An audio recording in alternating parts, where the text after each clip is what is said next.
श्री स्वामी समर्थ सर्वांना नमस्कार मंडळी. आजची रेसिपी आहे शेवाळ्याची खीर. गुरुवार स्पेशल स्वामींना नैवेद्य दाखवण्यासाठी मी बनवली आहे आज शेवाळ्याची खीर. इथे मी रोस्टेड शेवाळ्या घेतलेल्या आहेत बारीकवाल्या आणि कंडेन्स मिल्क घेतलेला आहे.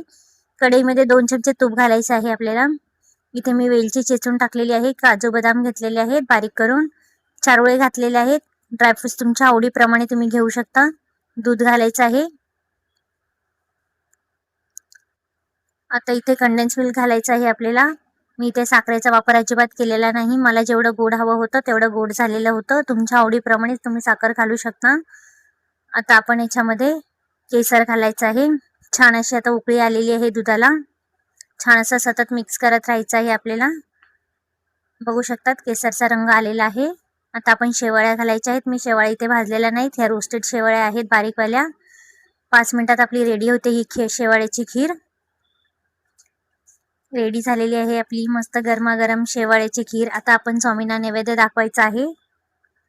चला बाय मंडळी. जय महाराष्ट्र. Thanks for watching. कशी वाटली कमेंट